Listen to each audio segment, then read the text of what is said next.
नमस्कार दोस्तों, मैं सुमेश चौधरी आप सभी का गणित के सीरीज़ के नए वीडियो में स्वागत करता हूं। साथियों, प्रॉफिट एंड लॉस पढ़ रहे थे। उससे पहले हमने प्रॉफिट एंड लॉस के बारे में चर्चा की थी, क्वेश्चंस देखे थे, क्वेश्चंस के सॉल्यूशन करने के तरीकों को देखे थे और क्वेश्चंस के अकॉर्डिंग हम टॉपिक को समझने का प्रयास कर रहे हैं। टॉपिक को डीपली बारीकी से हम समझने की कोशिश कर रहे हैं, तो उसको समझे। मैं भी क्वेश्चंस करवा रहा हूँ, तो उस क्वेश्चंस को ध्यान से देखिए। अगर आपको क्वेश्चन आता है, आप क्वेश्चन खुद कीजिए, मेरे से पहले करने की कोशिश कीजिए और अपने आप की पीठ थपथपाइए। अगर आप पहले करते हो, अपने आप को शाबाशी दीजिए, इससे मनोबल बढ़ेगा आपका खुद का और धीरे धीरे आप प्रैक्टिस भी करते रहिए। हम जो भी क्वेश्चन कर रहे हैं वो एक टॉपिक को समझने के लिए कर रहे हैं। जो इसकी जो प्रैक्टिस सीरीज़ होगी, जो टेस्ट सीरीज़ होगी, वो अलग होगी। इसके अलावा अगर आपको फिर भी अलग से क्वेश्चंस देखने हैं, आप आएँ टेलीग्राम चैनल पर जुड़े और हम अगर आपकी डिमांड के अनुसार हम क्वेश्चंस की टेस्ट सीरीज़ की बात करेंगे। फ़िलहाल हम ये इसको टॉपिक को समझते हैं। तो इसमें क्वेश्चंस है, मैंने क्वेश्चंस लिखे हैं, इन क्वेश्चंस को समझे। देखिए, पहला क्वेश्चन हम देखते हैं। 48 वस्तुओं को बेचने पर एक दुकानदार को 6 वस्तुओं के विक्रय मूल्य के बराबर हानि होती है। पिछली क्लास में जो हमने क्वेश्चन किया था वैसा ही क्वेश्चन है कि पहले क्या हुआ था कि क्रय मूल्य था कि वस्तुओं के क्रय मूल्य के बराबर लाभ हुआ था, इस बार हानि हुई है और किसके बराबर, विक्रय मूल्य के बराबर। तो थोड़ा सा चेंजेस क्या आया कि पहले क्रय मूल्य था, इस बार विक्रय मूल्य आ गया, तो ये चेंज आया थोड़ा सा। तो इस चेंज को देखें कि 48 वस्तुओं को बेचने पर एक दुकानदार को 6 वस्तुओं के विक्रय मूल्य के बराबर हानि होती है, तो दुकानदार का हानि प्रतिशत क्या होगी। देखिए सॉल्यूशन इसका वही है कि 48 वस्तुओं को बेचने पर, मतलब 48 वस्तुओं का क्या है, विक्रय मूल्य। बेचना मतलब विक्रय मूल्य, ठीक है। तो हम लिखेंगे 48 वस्तुओं का क्या, विक्रय मूल्य किसके बराबर है, दुकानदार को 6 वस्तुओं के विक्रय मूल्य के बराबर हानि होती है। 6 वस्तुओं के विक्रय मूल्य के बराबर हानि होती है। मुझे ये बताइए कि हानि या लाभ कब निकालते हैं, हानि या लाभ कब निकालते हैं, हानि या लाभ निकालते हैं। लाभ कब निकालते हैं, विक्रय मूल्य में से। जब विक्रय मूल्य ज़्यादा हो तो हमें लाभ होता है, जब क्रय मूल्य ज़्यादा हो तो हानि होती है। अगर क्रय मूल्य ज़्यादा है तो क्रय मूल्य में से विक्रय मूल्य को घटाएंगे तो हानि निकल कर आएगी। अगर विक्रय मूल्य ज़्यादा है तो विक्रय मूल्य में से क्रय मूल्य को घटाएंगे तो क्या निकल कर आएगा, लाभ निकल कर आएगा। अभी हमें हानि निकालनी है क्योंकि क्वेश्चन में हमें हानि हुई है और विक्रय मूल्य में से घटाएंगे या क्रय मूल्य में से घटाएंगे, हम क्रय मूल्य में से घटाएंगे तभी तो हानि निकल कर आएगी। इसलिए 48 वस्तुओं के क्रय मूल्य में से हमें क्या घटाना है, 48 वस्तुओं का विक्रय मूल्य, तभी तो हमें हानि निकल कर आएगी। तो 48 वस्तुओं का क्रय मूल्य माइनस 48 वस्तुओं का विक्रय मूल्य कितना हो गया, 48 वस्तुओं का क्रय मूल्य माइनस 48 हानि। और हानि कितनी है, 6 वस्तुओं के विक्रय मूल्य के बराबर। 6 वस्तुओं के विक्रय मूल्य के बराबर हमें क्या है, हानि है। तो हमने ये समीकरण क्वेश्चंस के अकॉर्डिंग बना लिया है। अब आपको जो पूछा है हानि प्रतिशत वो निकालना है। तो अब क्या करो कि विक्रय मूल्य है इधर, इधर क्रय मूल्य है, बराबर के चिन्ह के उस तरफ क्या है, विक्रय मूल्य। तो इस विक्रय मूल्य को विक्रय मूल्य के साथ जोड़ना है। तो 48 का क्रय मूल्य है इधर, तो इधर क्या है, 48 का विक्रय मूल्य जो इधर आएगा, तो 6 का विक्रय मूल्य माइनस का था, इधर आके क्या हो जाएगा, प्लस का। बराबर के चिन्ह में माइनस की जो संख्या होती है वो इधर आकर किस में हो जाती है, प्लस में। और 48 है तो 48 का क्या है, विक्रय मूल्य है ना। 48 का विक्रय मूल्य हम लिख देंगे, 48 का क्या लिख देंगे, विक्रय मूल्य हम लिख देंगे। 48 का क्रय मूल्य बराबर 6 का विक्रय मूल्य प्लस 48 का विक्रय मूल्य। तो क्या होगा, अब इन दोनों को जोड़ दो क्योंकि सेम है, विक्रय मूल्य है इधर भी विक्रय मूल्य है, दोनों सेम हैं। तो आप जोड़ोगे कितना आएगा, 54, 54 क्या आएगा, 54 विक्रय मूल्य किसका आएगा, 54 जो वस्तुएं हैं उनका विक्रय मूल्य किसके बराबर है, 48 वस्तुओं के क्रय मूल्य के, 48 वस्तुओं के क्रय मूल्य के बराबर है 54 का विक्रय मूल्य। ठीक है। अब जो क्रय मूल्य के बटे में आप विक्रय मूल्य लेकर आओगे, क्रय मूल्य के बटे में किसको लेकर आओगे, विक्रय मूल्य को। बटे में क्यों लेकर आओगे, क्योंकि इधर क्या है, ये गुणा में है, तो इधर लाकर आप किस में ले आओगे, विक्रय मूल्य को बटे में। ठीक है, ब्रैकेट था तो ब्रैकेट लगा दो। इसके बाद में 54 है, इधर तो 48 इधर गुणा में था, इधर आकर किस में हो जाएगा 54 के नीचे बटे में हो जाएगा ना 48। ये हमने पहले भी पिछली कक्षा में पहले भी ऐसे क्वेश्चन किए हैं।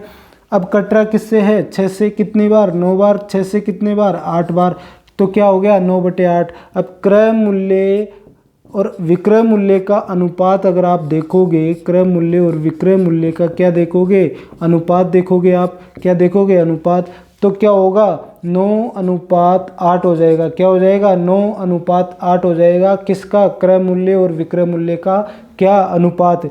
ठीक है, अब ये बताइए कि क्रय मूल्य कितना है 9 इकाई है और विक्रय मूल्य कितना है 8 इकाई है, तो ये इकाई में है क्योंकि हमने अनुपात में देखा इसलिए हम इकाई में मानेंगे। तो अब मुझे बताइए क्रय मूल्य ज़्यादा है विक्रय मूल्य कम है तो हानि होगी। वैसे प्रश्न में भी क्या दे रखा था हानि प्रतिशत निकालना है और दे क्या रखा था हानि होती है।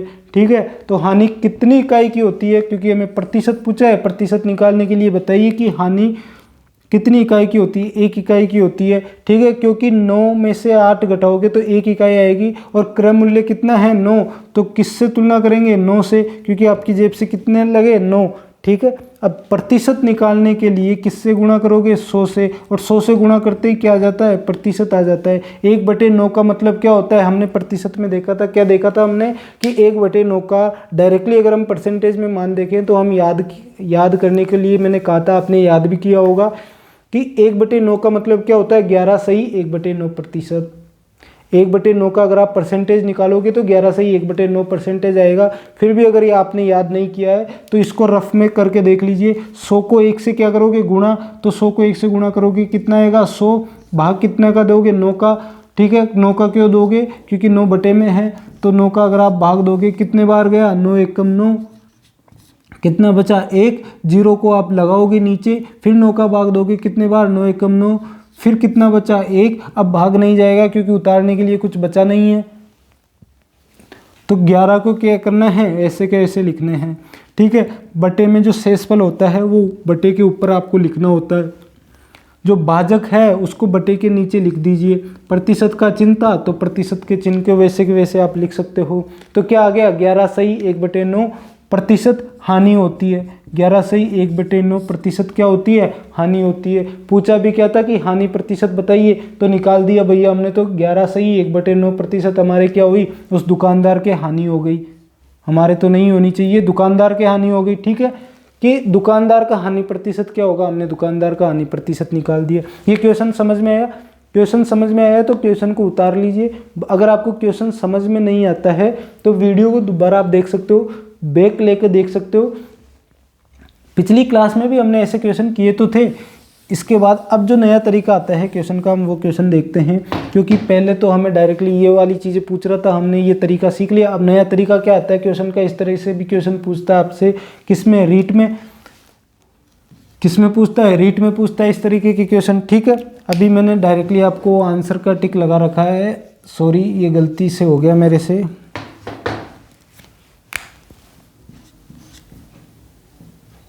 अब मुझे बताइए, अब इसका आपको आंसर निकालना है। इसमें ऑप्शन भी मैंने दे रखे हैं, क्यों दे रखे हैं, क्योंकि ये 2 तरीके से होगा, जिसमें सबसे बेस्ट जो तरीका है वो ऑप्शन है। ऑप्शन के अलावा अगर आप बेसिकली तरीके पे जाओगे आप तो कर तो सकते हो, लेकिन काफ़ी लंबा आपको पड़ जाएगा, बहुत लंबा चल जाओगे, और बहुत लंबा जाने के लिए मतलब आपको 5 मिनट भी लग सकती है, 10 मिनट भी लग सकती है अगर आपकी प्रैक्टिस उस तरीके से नहीं है। लेकिन हम उसकी भी प्रैक्टिस करेंगे, वो अलजेब्रा में आएगा वो तरीका, वो जो हम अलजेब्रा वाले जो द्विघाती समीकरण होते हैं जिसके गुणनखंड करते हैं हम, आपने अगर पढ़ा हो तो 9वीं 10वीं में 8वीं में भी होते हैं वो, तो गुणनखंड करना काफ़ी इजी है। लेकिन इस क्वेश्चन में अगर आप गुणनखंड से करोगे तो काफ़ी लंबा पड़ जाएगा। जो 40 सेकंड 50 सेकंड का जो क्वेश्चन है, जो आपके टाइम ड्यूरेशन है वो बढ़ जाएगी। इसलिए हमें ऑप्शन से पहले प्रायोरिटी हमें क्या देनी है, ऑप्शन से देनी है। इसके 2 तरीके हैं। देखिए, किसी वस्तु को 171 रुपये में बेचने पर क्रय मूल्य के बराबर प्रतिशत लाभ होता है, तो वस्तु का क्रय मूल्य बताइए। इसको समझिए कि कोई वस्तु है उसको 171 में कितने में 171 रुपये में क्या करोगे बेचोगे, तो क्रय मूल्य के बराबर क्या होगा प्रतिशत लाभ होता है। तो वस्तु का क्या बताना है क्रय मूल्य बताना है। अब देखो इसमें क्या होता है कि अगर मैंने क्रय मूल्य के बराबर लाभ होता है, कोई वस्तु अगर मैंने 50 रुपये में खरीदी थी, फिर बेचने पर मेरे को लाभ कितने का होगा, प्रतिशत लाभ होता है। उसने ये कहा है कि प्रतिशत लाभ होता है, मतलब प्रतिशत वाली संख्या समान होती है। उसने ऐसा नहीं कहा है कि लाभ और क्रय मूल्य बराबर है। उसने कहा है कि क्रय मूल्य और प्रतिशत का जो संख्यात्मक मान है वो क्रय मूल्य के बराबर है। तो अगर क्रय मूल्य आपका 20 रुपये है तो संख्यात्मक मान मतलब 20%, प्रतिशत का संख्यात्मक मान मतलब लाभ कितना हुआ 20% का। 20 रुपये का नहीं हुआ लाभ, लाभ हुआ 20% का, क्योंकि क्वेश्चन में हमें क्या बोल रहा है कि प्रतिशत मान, जो संख्यात्मक मान है प्रतिशत का, वो समान है। क्या समान है? संख्यात्मक मान किसका समान है? प्रतिशत का। तो वो कह रहा है कि अगर आपको 20 रुपये की कोई वस्तु आपने खरीदी है तो बेचने पर उसका जो लाभ हुआ वो 20% हुआ। 40 की खरीदते तो 40% का लाभ होगा। अगर 50 की खरीदते 50% का, 80 की खरीदते 80% का, 90 की खरीदते 90% का लाभ होता। उसका कहने का मतलब यह है 90 की खरीदते 90 का लाभ होता है, ये नहीं कहा उसने। 90 की खरीदी है तो 90% का लाभ होगा, 50 की खरीदी है तो 50% का लाभ हुआ है। ये क्वेश्चन का कहने का मतलब है। तो समझ में आया क्वेश्चन। अब हम किससे करेंगे? हम डायरेक्टली करेंगे ऑप्शन से। तो ऑप्शन नंबर अगर आप ए देखते हो, जिसमें क्या लिखा है ऑप्शन नंबर ए में, ऑप्शन नंबर ए में लिखा है 80। क्या लिखा है? 80। 80 क्या है बताइए? 80 क्या है मेरे को ये बताइए। 80 विक्रय मूल्य है या क्रय मूल्य है? 80 है क्रय मूल्य, क्योंकि आंसर में तो वही चीज़ दी होगी ना, ऑप्शन में तो वही चीज़ दी होगी जो पूछा है। तो पूछा क्या है? क्रय मूल्य, तो 80 क्रय मूल्य होगा कि विक्रय मूल्य, क्योंकि पूछा क्रय मूल्य है तो क्रय मूल्य ही होगा। तो 80 रुपये क्या है? क्रय मूल्य। लेकिन हमें क्रय मूल्य इनमें से ऑप्शन में से चेक करना है। ऑप्शन में से चेक कैसे करोगे कि आपको क्रय मूल्य का जो प्रतिशत लाभ है वो आप निकालोगे, लाभ या विक्रय मूल्य निकालोगे, और कैसे भी जोड़ जाड़ के इनको कि प्रतिशत लाभ अगर आप कैसे भी जोड़ जाड़ के 171 लाना है। देखिए अगर आप ये कर सकते हो कि 80 का 80% निकालोगे, 80 का 80% अगर आप निकालोगे क्या निकल कर आएगा? लाभ आएगा ना। 80 का 80% निकालोगे तो क्या निकल कर आएगा? लाभ आएगा। और लाभ में फिर आप 80 जोड़ोगे, लाभ में 80 जोड़ोगे तो कितना आना चाहिए? 171 आना चाहिए ना। 171 आना चाहिए। ये क्या है? विक्रय मूल्य है, तो क्या आना चाहिए? विक्रय मूल्य। अगर 171 आता है तो हमारा ऑप्शन ए सही होगा, लेकिन अगर 171 नहीं आता है तो ऑप्शन ए गलत होगा। ये हमें चेक करना है। अब आप अगर 80 का 80% निकालोगे फिर उसको 80 में जोड़ोगे तो लंबा हो जाएगा टॉपिक। फिर भी अगर आप निकालना चाहो तो 80 का 80% हटाओगे, बटे में 100 लिखोगे, 0 से 0, फिर 0 से 0, 8 20 64, 8 को 8 से गुणा करोगे प्लस 80। ठीक है, अब इसको जोड़ोगे कितना आएगा मुझे बताइए। ये जोड़ने पर 144 आएगा कि नहीं आएगा? 144 अगर आपके रुपए में विक्रय मूल्य आ रहा है तो गलत है, क्योंकि आपको 171 लाना है, क्योंकि क्वेश्चन में जो विक्रय मूल्य दे रखा है वो 171 दे रखा है, आपके आए 144। तो ऑप्शन ए तो क्या हो गया? गलत हो गया। अब देखिए ये इतना लंबा आप अगर करते हो तो डायरेक्टली एक चीज़ हमने प्रतिशत में भी पढ़ी थी, अगर आपने प्रतिशत पढ़ी है तो क्या पढ़ी थी कि इस तरीके से अगर आप नहीं करना चाहो तो डायरेक्टली देखो, क्रय मूल्य अपने आप में 100% होता है कि नहीं होता?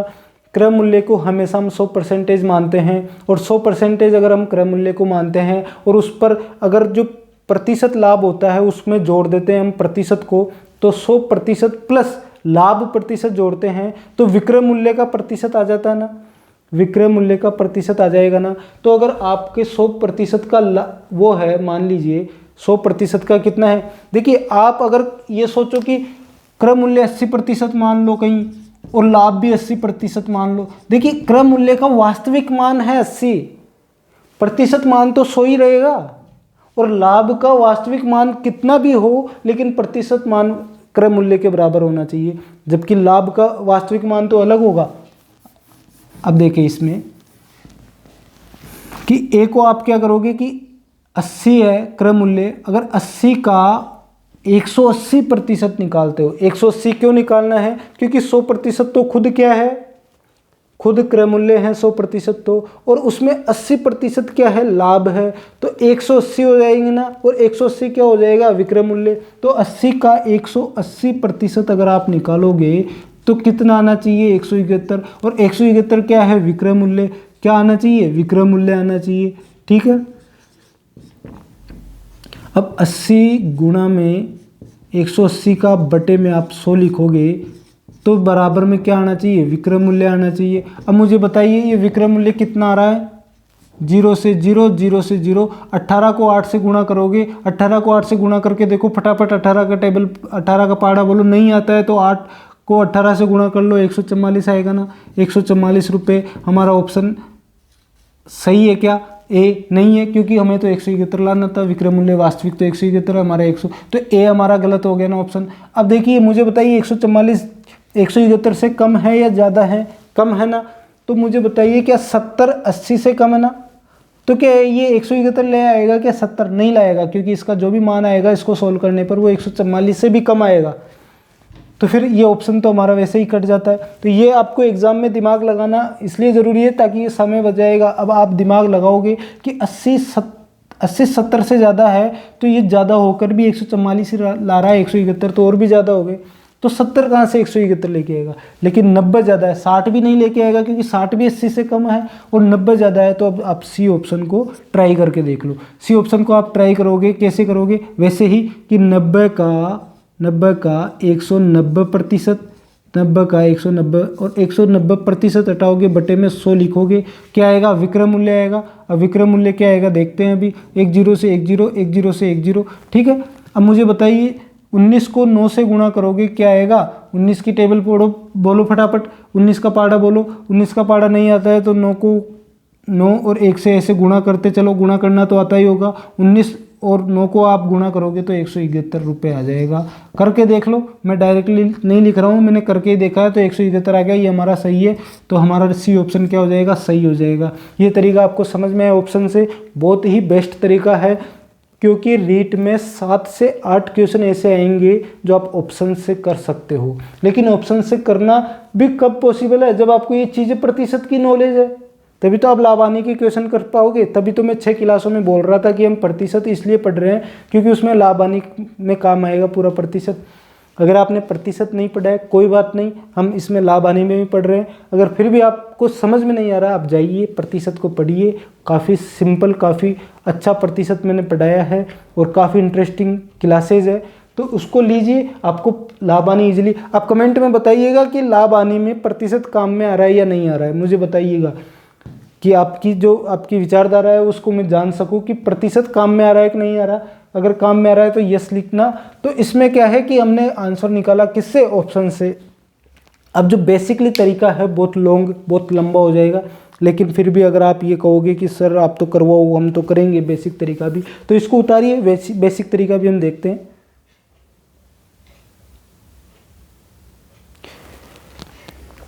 ठीक है, अभी मैं इसका बेसिक तरीका समझाता हूँ आपको। ये क्वेश्चन मैं मिटा देता हूँ, ठीक है।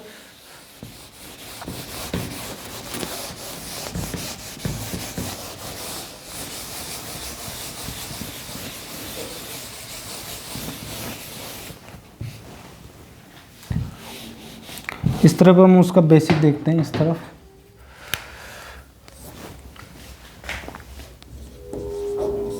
इस क्वेश्चन का हो रहा है, इसमें क्या है कि किसी वस्तु को 171 रुपये में बेचने पर क्रय मूल्य के बराबर प्रतिशत लाभ होता है। अब मान लिए क्रय मूल्य कुछ नहीं पता हमें, तो क्रय मूल्य हमने तो ए मान लिया भाई, ऑप्शन से हम नहीं करेंगे, हमने तो ए क्रय मूल्य मान लिया। तो लाभ प्रतिशत क्या हो जाएगा, लाभ का प्रतिशत में संख्यात्मक मान, वास्तविक मान नहीं, प्रतिशत वाला मान क्या हो जाएगा, ए प्रतिशत। यही है ना क्वेश्चन में। अब वस्तु का विक्रय मूल्य कितना है, विक्रय मूल्य 171 है, विक्रय मूल्य 171 है ना, विक्रय मूल्य कितना है, 171, ठीक है। अब इसमें क्या होता है कि हमने क्या करके देखा था, इसमें 80 का 180%, तो मुझे बताइए ए का 100 प्लस ए, 100% प्लस ए प्रतिशत हो जाएगा ना 100 का, तो क्या निकल कर आ जाएगा, विक्रय मूल्य, यही होगा ना, क्योंकि हमने इसमें क्या किया था, लाभ प्रतिशत प्लस 100% किया था, लाभ प्रतिशत प्लस 100% किया था, और किससे गुणा किया था, क्रय मूल्य से, क्रय मूल्य से गुणा किया था ए का, तो क्या निकल कर आया था, विक्रय मूल्य। वही चीज़ मैंने लिखी है, कोई दिक्कत, ये बेसिक वाली चीज़ है, ठीक है।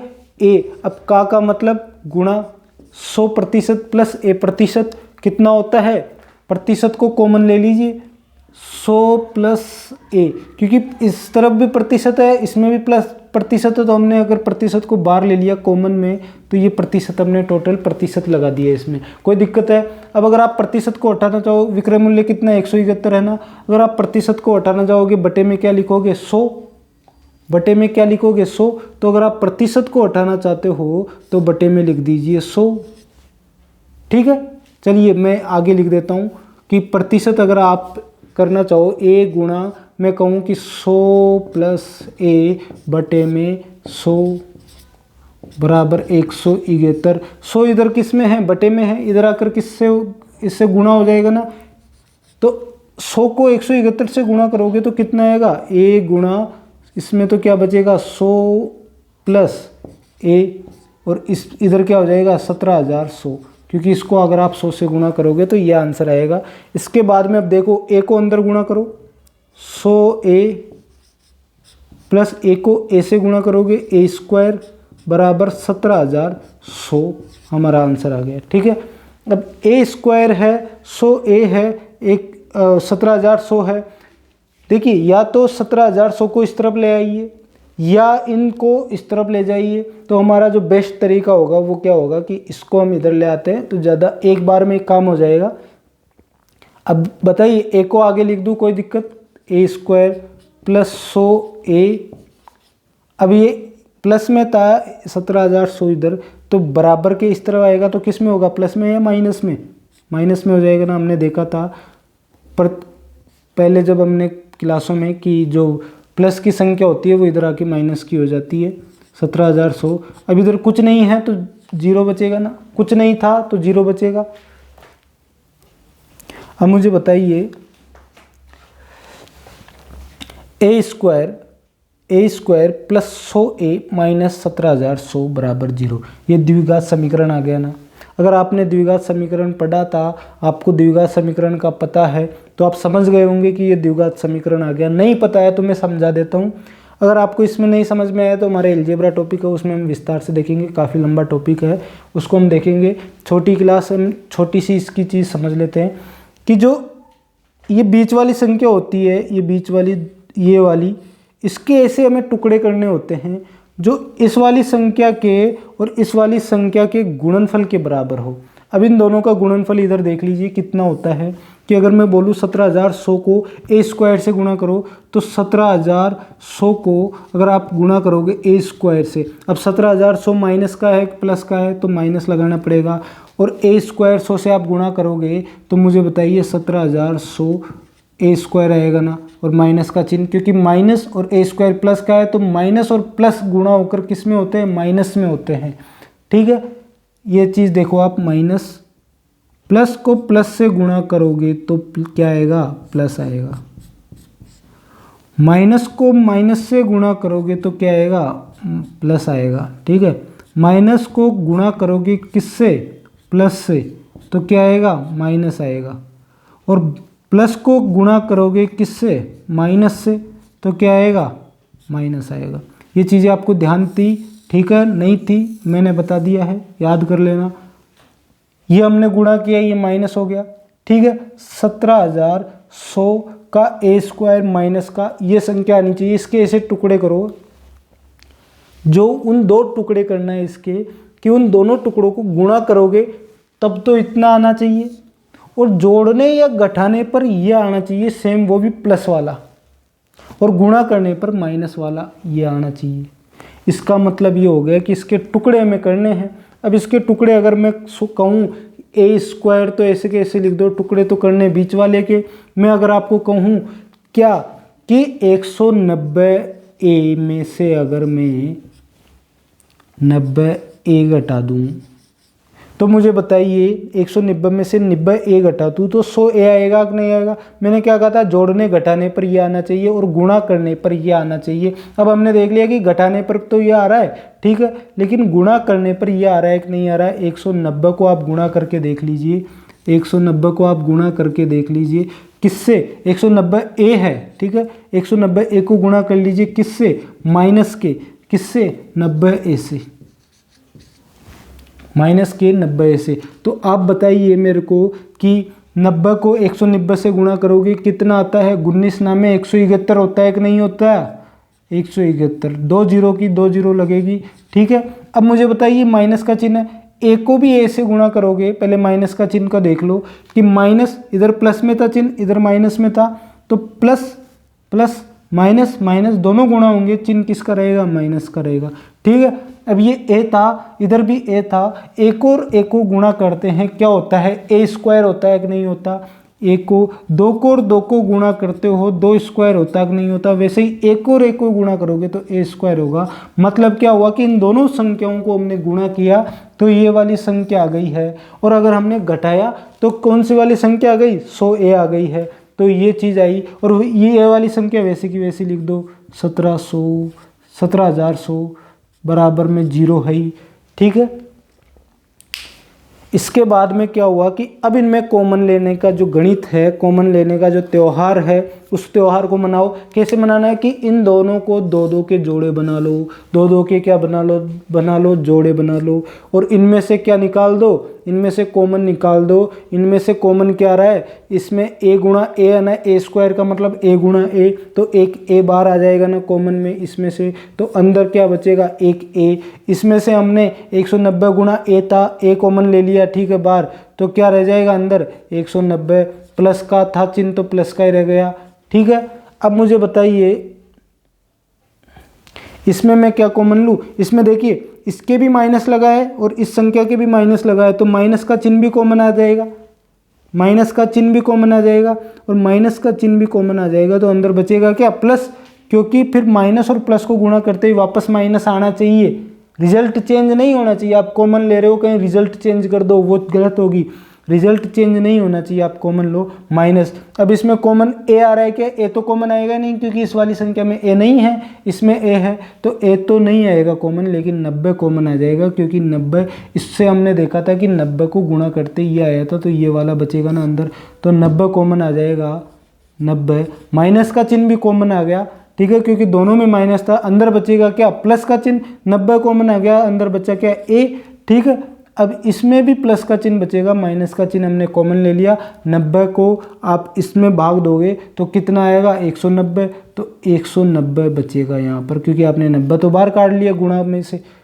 अब ये हो गया, अब इसमें क्या हुआ, इन दो फिर कॉमन होगा कि इन दोनों में से और इन दोनों में से कॉमन क्या आएगा, ये देखो a प्लस 190 कॉमन आ रहा है ना, तो a प्लस 190 क्या आपके कॉमन आ रहा है क्या, यस। बचा क्या पीछे a माइनस 90 बचा ना, a माइनस 90, ये चीज़ें हो गई, और ये गुणा में है, ये बराबर में 0 था ही, ये बराबर में 0 है ही। अब मुझे बताइए यहाँ तक आपको समझ में आया। देखिए तरीका लंबा पड़ेगा, तभी मैंने पहले ऑप्शन से बताया था आपको। अभी अगर आपको ये बेसिक वाला तरीका समझ में आ रहा है, वैसे आ जाएगा, मैंने काफ़ी सिंपल तरीके से समझाया, काफ़ी विस्तार से समझाया। फिर भी नहीं आया तो हमारा टॉपिक है अलजेब्रा, उसमें हम इसको पढ़ेंगे। अब मुझे बताइए इन दोनों में से मैं ये कहूँ कि a प्लस 190 का मान बराबर में 0 है, और a माइनस 90 का मान भी 0 है।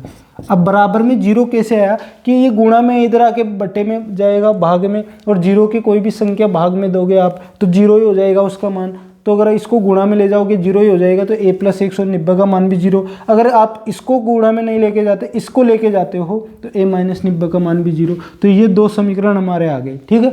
अब आपको मान निकालने के लिए क्या करोगे कि अगर आप इस वाली संख्या को देखते हो a प्लस 190 वाली को बराबर में 0, ये इस तरफ लेकर जाओगे आप तो माइनस में हो जाएगी ना, a बराबर माइनस 190 हो जाएगी। और रुपए क्यों क्रय मूल्य पूछा है। अब मुझे बताइए कोई माइनस में भी कोई अमाउंट होता है क्या कि क्रय मूल्य, किसी वस्तु का क्रय मूल्य माइनस 10 रुपये है, ये कोई अमाउंट थोड़ी होता है, अमाउंट होता है प्लस में। तो ये वाला जो तरीका है ये गलत है, मतलब ये वाला चीज़ गलत है। अब a माइनस 90 को लेके देखो, a माइनस 90 को अगर आप लेके देखोगे बराबर में कितना है 0, तो a माइनस का इधर 90 इधर आकर किस में हो जाएगा प्लस में, तो a बराबर प्लस का 90 हो जाएगा। और रुपए, तो 90 रुपये आपका आंसर आ गया, सी आंसर आ गया, ये आपका आंसर है 90 रुपये। चलिए समझ में आया, काफ़ी लंबा चौड़ा तरीका था और काफ़ी मज़ा भी आया इसमें सीखने में हमको। कुछ चीज़ें हमने तोड़ी, कुछ चीज़ें मरोड़ी, कुछ चीज़ें घटाई, कुछ चीज़ें गुणा की, और वह कैसे तैसे करके हमने बड़ी संघर्ष के साथ 90 आंसर लेके आए। और वहाँ पर हमने बिल्कुल शॉर्टली हमने 90 आंसर निकाल दिया। ये देखिए ये वाला आंसर, ये वाला आंसर, ठीक है। तो मज़ा आया, काफ़ी अच्छा टॉपिक था, काफ़ी अच्छे क्वेश्चंस थे। देखिए ये चीज़ मत सोचिए कि हम क्वेश्चन कम कर पा रहे हैं, क्वेश्चन तो हो ही नहीं रहे क्लास में। हमारा उद्देश्य है क्वेश्चन भले ही एक हो जाए लेकिन बारीकी से हर चीज़ को हमें समझना है, छोटी से छोटी चीज़ को भी हमें विस्तार से समझना है, क्योंकि हमें टॉपिक समझना है। क्वेश्चन करना हमारा उद्देश्य नहीं है, हमारा उद्देश्य है उसको समझना, गणित को समझना। उसके बाद में ही तो हमारे क्वेश्चन सोल्व होंगे। आपके रीट में 30 में से 30 क्वेश्चन सोल्व कब होंगे? जब आपको गणित को समझोगे, जब गणित आपके समझ में आ जाएगी, जब आपके गणित दिमाग में घुसेगी, तभी आप उसके सॉल्यूशन कर पाओगे। इसलिए हमने भले ही एक क्वेश्चन हो एक क्लास में, लेकिन उसको हम समझ पाएँ, उसको हम देख पाएँ, उस क्वेश्चन को हम बारीकी से समझ पाएँ। इसके अलावा अगर आपको बीच में, अगर आपको वाकई में जैसे टेस्ट सीरीज चाहिए, जैसे प्रतिशत टॉपिक हो गया, आपको प्रतिशत की टेस्ट सीरीज चाहिए या प्रतिशत के जो क्विज वगैरह चाहिए, आप आइए टेलीग्राम पे मिलिए, वहाँ पर भी कर देंगे। इसके अलावा यूट्यूब पर भी इसके कोर्स होने के बाद, जो हम कोर्स कर लेंगे इसका रीट का, उसके बाद जो टेस्ट सीरीज है वो यूट्यूब पर भी आंसर के साथ, सॉल्यूशंस के साथ चलाई जाएगी। इसके अलावा अगर आप अभी करना चाहते हो, जैसे टॉपिक हो गया प्रतिशत का, तो आइए मिलिए, वहाँ डिमांड कीजिए, बताइए टेलीग्राम पर, तो वो चीज़ें हम देखेंगे। आज की क्लास कैसी लगी है ये आप उसमें करके बताना, मेरे को ज़रूर बताना उसमें कमेंट करके कि आज की क्लास अच्छी थी या कैसी थी। इसके अलावा आपको शेयर तो करना ही है। चलिए, धन्यवाद आप सभी का।